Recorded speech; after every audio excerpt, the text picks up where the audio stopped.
আসসালামু আলাইকুম। আন্তর্জাতিক রিসেন্ট খবরে আপনাকে স্বাগত। শুরুতে জানাবো আমাদের হাতে থাকা সর্বশেষ বিশ্বের গুরুত্বপূর্ণ সংবাদ, এরপর বিস্তারিত।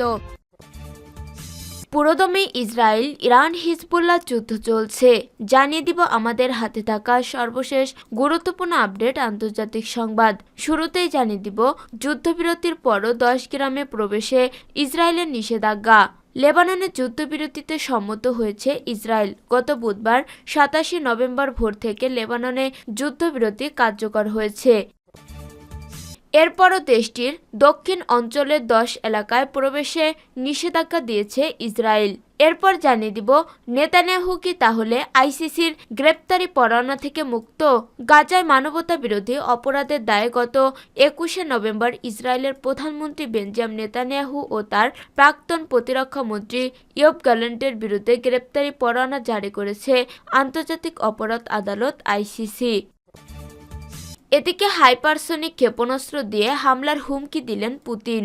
ইউক্রেনের রাজধানী কিয়েভে হাইপারসনিক ক্ষেপণাস্ত্র হামলার হুমকি দিয়েছেন রুশ প্রেসিডেন্ট ভ্লাদিমির পুতিন। দেশটির নীতি নির্ধারণের সঙ্গে জড়িত বিভিন্ন স্থাপনায় অরেশনিক হাইপারসনিক ক্ষেপণাস্ত্র ব্যবহার করবেন বলে সতর্ক করেছেন তিনি। এদিকে চিন্ময় ইসকন ইস্যু ভারতীয় পররাষ্ট্র মন্ত্রণালয়ের ব্রিফিংয়ে হিন্দু পণ্ডিত চিন্ময় কৃষ্ণ দাসকে গ্রেপ্তার নিয়ে ভারতের অবস্থান জানিয়েছেন দেশটির পররাষ্ট্র মন্ত্রণালয়ের মুখপাত্র রণধীর জয়সওয়াল। শুক্রবার 29 নভেম্বর নিয়মিত ব্রিফিংয়ে উপস্থিত সাংবাদিকদের বেশিরভাগই তাকে বাংলাদেশ নিয়ে প্রশ্ন করেন। এবং সর্বশেষ জানিয়ে দিব আল্লেপো ইদলিবে 400 আল নুসরা সন্ত্রাসী নিহত। সিরিয়ার আল্লেপো ও ইদলিব প্রদেশে দেশটির সেনাবাহিনী ও রাশিয়ার বিমান বাহিনীর যৌথ অভিযানে 4 শতাধিক জাবহাত আল নুসরা সন্ত্রাসী নিহত হয়েছেন। শুক্রবার রুশ পুনর্মিলন কেন্দ্রের উপপ্রধান ক্যাপ্টেন অলেগ এই তথ্য নিশ্চিত করেছেন। ক্যাপ্টেন অলেগ জানান, গত 27 সেপ্টেম্বর সকাল 7:50 আল্লেপো ও ইদলিব প্রদেশে সরকার নিয়ন্ত্রিত এলাকাগুলোতে জাবহাত আল নুসরা সন্ত্রাসীদের আক্রমণ শুরু হয়। এ সময় রুশ বাহিনী সহায়তায় সিরিয়ার সেনাবাহিনী প্রতিরোধ গড়ে তোলে। এতে গত 24 ঘন্টার ব্যাপক সংঘর্ষে সন্ত্রাসীরা ব্যাপক ক্ষতির সম্মুখীন হয়েছে। কমপক্ষে 400 সন্ত্রাসী নিহত হয়েছে। প্রিয় দর্শক, এতক্ষণ শুনছিলেন সংবাদ শিরোনাম, এরপর বিস্তারিত। তবে তার আগে বন্ধু জানিয়ে দিন আপনি কোন স্থান থেকে আমাদের সংবাদটি দেখছেন এবং শুনছেন। জানিয়ে দিন এই সংবাদ সম্পর্কে আপনার মূল্যবান মতামত। আর বন্ধু, গাজা যুদ্ধে আপনি যদি নিরীহ ফিলিস্তিনিদের ভালোবেসে থাকেন তাহলে কমেন্টে এস লিখে বিশ্ববাসীকে জানিয়ে দিন। আর বন্ধু, আপনি যদি আমাদের চ্যানেলে নতুন হয়ে থাকেন তাহলে ভিডিওটি দেখতে দেখতে চ্যানেলটি সাবস্ক্রাইব করে রাখুন, যাতে করে আমাদের পরবর্তী সংবাদগুলো সবার আগে আপনার কাছে পৌঁছে যায়। এবারে বিস্তারিত। যুদ্ধবিরতির পরও 10 গ্রামে প্রবেশে ইসরায়েলের নিষেধাজ্ঞা। লেবাননে যুদ্ধবিরতিতে সম্মত হয়েছে ইসরায়েল। গত বুধবার 27 নভেম্বর ভোর থেকে লেবাননে যুদ্ধবিরতি কার্যকর হয়েছে। এরপরও দেশটির দক্ষিণ অঞ্চলে 10 এলাকায় প্রবেশে নিষেধাজ্ঞা দিয়েছে ইসরায়েল। বৃহস্পতিবার 28 নভেম্বর আনাদোলু এজেন্সির এক প্রতিবেদনে এই তথ্য জানানো হয়েছে। ইসরায়েলি সেনাবাহিনী জানিয়েছে, লেবাননের নাগরিকদের দক্ষিণ অঞ্চলের 10 গ্রামে প্রবেশ না করতে সতর্ক করা হয়েছে। যুদ্ধবিরতির দ্বিতীয় দিনে সেনাবাহিনী এমন বার্তা দিয়েছে। এক বিবৃতিতে ইসরায়েলি সেনাবাহিনীর আরবি ভাষার মুখপাত্র অভিচয় ওদ্রি 10টি এলাকার তালিকা প্রকাশ করেছেন।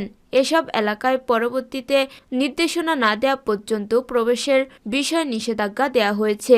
সামাজিক যোগাযোগ মাধ্যমে এক্সে এক পোস্টে তিনি এসব নিষিদ্ধ এলাকার মানচিত্র সংযুক্ত করা হয়েছে। এলাকাগুলো হলো শেবা, হ্যাম্বারিয়া, মারজাউন, ইহমর এবং বারাচিট সহ বিভিন্ন এলাকা। পোস্টে তিনি বলেন, এসব এলাকা যে অতিক্রম করবে সে নিজেকে বিপদের মুখে ঠেলে দিবে। এর আগে বুধবার মধ্যরাতে ইসরায়েলের প্রধানমন্ত্রী বেঞ্জামিন নেতানিয়াহু যুদ্ধবিরতির ঘোষণা দেন। প্রাথমিক অবস্থায় 60 দিনের যুদ্ধবিরতি ঘোষণা করা হয়েছে, যা পরে আরও বাড়ানো হতে পারে। নেতানিয়াহু বলেন, নিরাপত্তা মন্ত্রিসভা যুদ্ধবিরতির চুক্তিতে সম্মতি জানিয়েছে। তিনি হুঁশিয়ারি দিয়ে বলেন, হিজবুল্লাহ যদি চুক্তির শর্ত ভঙ্গ করে তাহলে ইসরায়েল তাদের বিরুদ্ধে তাৎক্ষণিক ব্যবস্থা নেবে।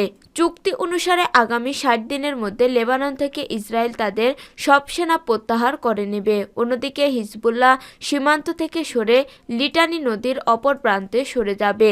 এছাড়া তারা নতুন করে কোনো অবকাঠামো নির্মাণ বা নিজেদের পুনরায় অস্ত্রশস্ত্রে সজ্জিত করতে পারবে না। নেতানিয়াহু দাবি করেন, বর্তমানে আগের মতো শক্তিশালী নেই হিজবুল্লাহ। ইসরায়েলি বাহিনী তাদের কয়েক দশক পিছিয়ে দিয়েছে।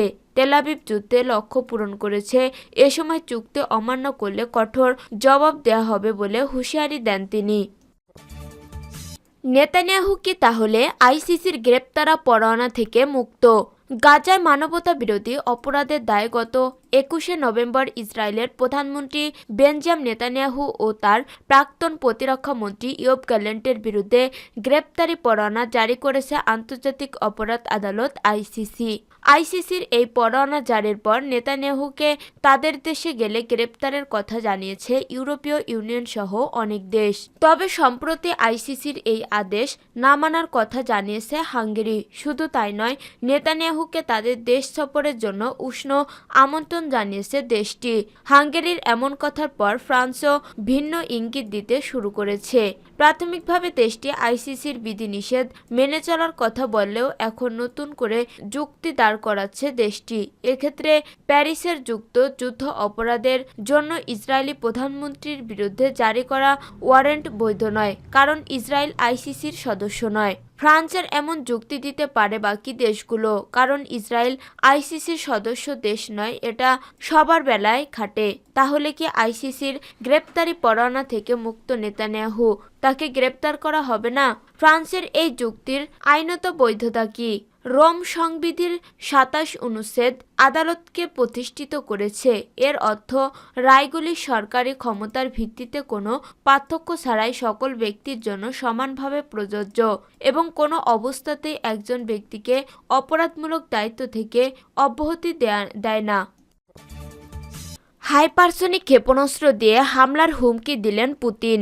ইউক্রেনের রাজধানী কিয়েভে হাইপারসনিক ক্ষেপণাস্ত্র হামলার হুমকি দিয়েছেন রুশ প্রেসিডেন্ট ভ্লাদিমির পুতিন। দেশটির নীতি নির্ধারণের সঙ্গে জড়িত বিভিন্ন স্থাপনায় অরেশনিক হাইপারসনিক ক্ষেপণাস্ত্র ব্যবহার করবেন বলে সতর্ক করেছেন তিনি। আজ তিনি এই হুমকি দেন। ভয়েস অব আমেরিকার এক প্রতিবেদনে এই তথ্য জানানো হয়েছে। প্রায় 3 বছরের যুদ্ধে ইউক্রেনের পার্লামেন্ট, প্রেসিডেন্ট কার্যালয় বা মন্ত্রণালয়গুলোয় হামলা চালায়নি রাশিয়া। এ সময় কিয়েভে আকাশ প্রতিরক্ষা ব্যবস্থা দ্বারা ব্যাপকভাবে সুরক্ষিত হয়েছে। কিন্তু হঠাৎ যুদ্ধের মাত্রা বাড়ায় আরও ভয়ঙ্কর হামলার পরিকল্পনা করছে রাশিয়া। তবে মস্কোর ছোড়া অনেক ক্ষেপণাস্ত্র লক্ষ্যবস্তুতে হামলায় ব্যর্থ হচ্ছে। এ পরিস্থিতিতে পুতিনের দাবি, রাশিয়ার নতুন হাইপারসনিক ক্ষেপণাস্ত্র অরেশনিক ভূপাতিত করা অসম্ভব। যদিও এ দাবি নিয়ে পশ্চিমা বিশেষজ্ঞদের সন্দেহ রয়েছে। রুশ প্রেসিডেন্ট বলেন, রুশ প্রতিরক্ষা মন্ত্রণালয় ও জেনারেল স্টাফ বর্তমানে ইউক্রেনের ভূখণ্ডে হামলার লক্ষ্যবস্তু বাছাই করছে। এসব লক্ষ্যবস্তুর মধ্যে সামরিক স্থাপনা, প্রতিরক্ষা ও শিল্প সংক্রান্ত প্রতিষ্ঠান অথবা কিয়েভের নীতি নির্ধারণ সংশ্লিষ্ট কেন্দ্রগুলো থাকতে পারে। এর আগে রাশিয়া ইউক্রেন ভূখণ্ডে প্রথমবারের মতো আন্তঃমহাদেশীয় ক্ষেপণাস্ত্র দিয়ে হামলা করে। 21শে নভেম্বর সকালে এই হামলা করে প্রেসিডেন্ট ভ্লাদিমির পুতিনের বাহিনী। ইউক্রেনের বিমান বাহিনী বলেছে, রাশিয়ায় আজ ভোরে আস্ট্রাখান অঞ্চল থেকে একটি আন্তঃমহাদেশীয় ব্যালিস্টিক ক্ষেপণাস্ত্র নিক্ষেপ করে। একই সঙ্গে একই লক্ষ্যে বিভিন্ন ধরনের ক্ষেপণাস্ত্র ছোড়ে তারা। ইউক্রেনের ডনিপ্র অঞ্চল লক্ষ্য করে রাশিয়া এই হামলা চালায়। ইউক্রেন যুদ্ধে এ ধরনের অত্যাধুনিক দূরপাল্লার অস্ত্র প্রথমবারের মতো ব্যবহার করে রাশিয়া। ক্ষেপণাস্ত্রগুলো হাজার হাজার কিলোমিটার পাড়ি দিতে সক্ষম। সাধারণত অন্য মহাদেশে শত্রুর ঘাঁটিতে হামলা করতে এ ধরনের অস্ত্র তৈরি করা হয়েছে। মূলত ওয়াশিংটন ইউক্রেনকে দূরপাল্লার ATACMS ক্ষেপণাস্ত্র ব্যবহার করার অনুমতি দেয়। তারপর তা ব্যবহার করে রাশিয়ার ভূখণ্ডে হামলাও শুরু করে প্রেসিডেন্ট ভ্লাদিমির জেলেনস্কির বাহিনী। এর প্রতিক্রিয়া যুদ্ধে মাত্রা বাড়ায় রাশিয়া। এছাড়া সদ্য সমাপ্ত মার্কিন প্রেসিডেন্ট নির্বাচনে ডোনাল্ড ট্রাম্প জয়ের পর দুপক্ষই ভবিষ্যৎ নিয়ে সন্দিহান। এ কারণটিও যুদ্ধের মাত্রা বাড়ার পিছনে দায়ী। চিন্ময় ইসকন ইস্যু ভারতীয় পররাষ্ট্র মন্ত্রণালয়ের ব্রিফিংয়ে। হিন্দু পণ্ডিত চিন্ময় কৃষ্ণ দাসকে গ্রেপ্তার নিয়ে ভারতের অবস্থান জানিয়েছেন দেশটির পররাষ্ট্র মন্ত্রণালয়ের মুখপাত্র রণধীর জয়সওয়াল। শুক্রবার 29শে নভেম্বর নিয়মিত ব্রিফিংয়ে উপস্থিত সাংবাদিকদের বেশিরভাগই তাকে বাংলাদেশ নিয়ে প্রশ্ন করেন। রণধীর জয়সওয়াল বলেন, হিন্দুদের উপর হামলা নিয়ে আমরা বাংলাদেশের সঙ্গে সার্বক্ষণিক যোগাযোগ রাখছি। হিন্দুসহ অন্যান্য সংখ্যালঘুদের উপর হুমকি এবং হামলার বিষয়টি বাংলাদেশ সরকারের কাছে শক্তভাবে সার্বক্ষণিক উত্থাপন করছে ভারত। এ ব্যাপারে আমাদের অবস্থান পরিষ্কার। সব সংখ্যালঘু নিরাপত্তা নিশ্চিতের যে দায়িত্ব বাংলাদেশ সরকারের রয়েছে সেটি তারা পালন করবে। চিন্ময় দাসের বিষয়ে রণধীর বলেন, আমরা চিন্ময় দাসের গ্রেপ্তারের বিষয়ে একটি বিবৃতি দিয়েছি। আমরা দেখছি আইনি প্রক্রিয়া চলমান রয়েছে। আমরা আশা করি তার বিরুদ্ধে যে আইনি প্রক্রিয়া চলছে সেটি স্বচ্ছ ও ন্যায় বিচারের ভিত্তিতে নিষ্পত্তি হবে। এছাড়া তারা যে আইনি অধিকার রয়েছে সেটিও পুরোপুরিভাবে তিনি পাবেন। আরেক প্রশ্নের জবাবে ভারতের পররাষ্ট্র মন্ত্রণালয়ের মুখপাত্র বলেন, ইসকন বৈশ্বিকভাবে প্রত্যাখ্যান সংগঠন হিসেবে স্বীকৃত। তাদের সামাজিক ক্ষেত্রে অবদান রাখার ভালো রেকর্ড রয়েছে। এ সময় বাংলাদেশ সরকারকে হিন্দুসহ সব সংখ্যালঘুদের নিরাপত্তা নিশ্চিত করতেও আহ্বান জানান তিনি।